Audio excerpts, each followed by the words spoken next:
नमस्कार दोस्तों, स्वागत है आपका एक और नई क्लास में। हम कर रहे हैं digital initiative in higher education, जो कि लगातार हमारा टॉपिक कवर होता चला आ रहा है। पिछली वीडियोस में दोस्तों हमने स्वयं और मुख के बारे में बिल्कुल डीप से अच्छे से जान लिया था।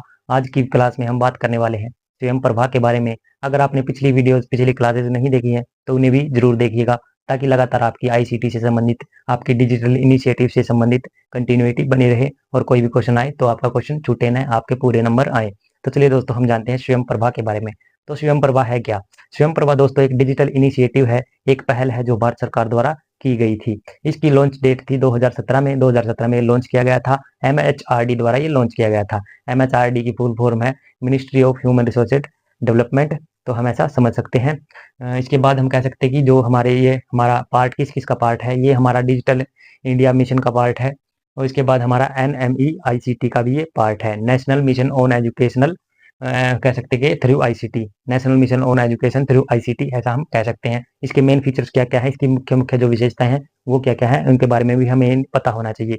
सबसे पहले तो दोस्तों इसमें चैनल्स हैं, बहुत सारे 40 चैनल्स हैं। और इसके बाद ये 24/7 लगातार चलते रहते हैं। और जो भी लेक्चर होता है, जो भी लेक्चर मतलब दर्शाया जाता है, जो भी दिखाया जाता है, उसे 4 बार दिखाया जाता है एक दिन में, यानी कि 24 घंटे में वो 4 बार दिखाया जाता है। क्योंकि लगातार लोग अपना काम करते रहते हैं, कई बार लेक्चर छूट जाता है तो दोबारा रिपीट टेलीकास्ट होता है, ताकि अगर किसी का लेक्चर छूटे तो वो दोबारा से भी देख पाए, ऐसा हम इसे समझ सकते हैं। इसके बाद हम कह सकते हैं कि जो रिपीट टेलीकास्ट इसका होता रहता है, हर लेक्चर के 4 बार होते हैं। उसके बाद कवरेज होती है, यानी कि कवरेज में इसके मतलब स्कूल भी आ जाता है, हायर एजुकेशन भी आ जाता है, और जो कम्पिटिटिव एग्जाम्स होते हैं, कम्पिटिटिव एग्जाम्स की भी ये तैयारी करवाता है। और जो डेवलपमेंट स्किल्स होती हैं उनके बारे में भी इस पर लेक्चर होते हैं, अलग अलग क्लासेस वगैरह होती हैं। इसके बाद हम कह सकते हैं कि जो इसका फ्री एक्सेस होता है, यानी कि सभी के लिए ये फ्री है। और इसके बाद जैसे DTH है, फॉर एग्जाम्पल टाटा स्काई है, और हम कह सकते हैं एयरटेल डिश टीवी और फ्री डिश, इन सब पर ये फ्री में आता है, फ्री में क्लासेस वगैरह लगती हैं।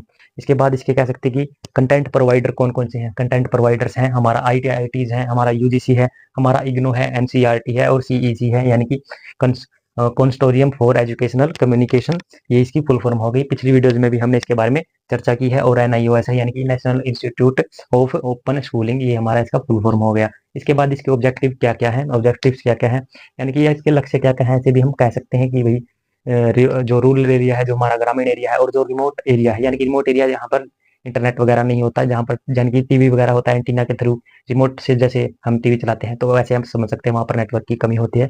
ऐसे एरियाज में क्वालिटी एजुकेशन को पहुंचाना थ्रू इंटरनेट भी हम कह सकते हैं।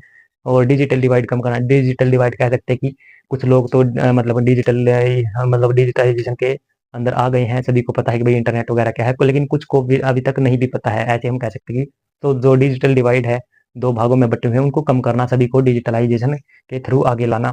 इसके बाद जो स्कूल से लेकर हायर एजुकेशन है, सभी तक जो लर्नर्स वगैरह होते हैं उनको इसका बेनिफिट मिल सके, ये इनका एक ऑब्जेक्टिव है, मुख्य ऑब्जेक्टिव है। और कम्पिटिटिव एग्जाम्स की तैयारी करवाना भी इनका मुख्य ऑब्जेक्टिव आ जाता है। फॉर एग्जाम्पल जैसे कोई स्टूडेंट है, वो रिमोट एरिया में रहता है, यानी कि ग्रामीण एरिया में जहाँ पर इंटरनेट वगैरह का एक्सेस नहीं होता, तो वो डिश टीवी या एंटीना के थ्रू, अपना रिमोट के थ्रू, यानी कि टीवी पर बैठे भी इनके जो चैनल वगैरह को देख सकता है स्वयं प्रभा के, और वहाँ से लेक्चर्स वगैरह लगा सकता है, अपनी नॉलेज को गेन कर सकता है, ऐसे आप समझ सकते हैं। तो दोस्तों आज की वीडियो में इतना ही। अगर आपको वीडियो अच्छी लगी हो, हेल्पफुल लगी हो, तो वीडियो को लाइक, शेयर और चैनल को सब्सक्राइब जरूर कीजिएगा। अपने दोस्तों के साथ भी शेयर कीजिएगा, ताकि लगातार आपको और आपके दोस्तों को इससे संबंधित बहुत अच्छी इन्फॉर्मेशन मिलती रहे और आपका नेट के पेपर में अच्छा स्कोर हो। थैंक यू दोस्तों, आज की वीडियो में इतना ही। Prep guru Sarvjeet, smart study for sure success.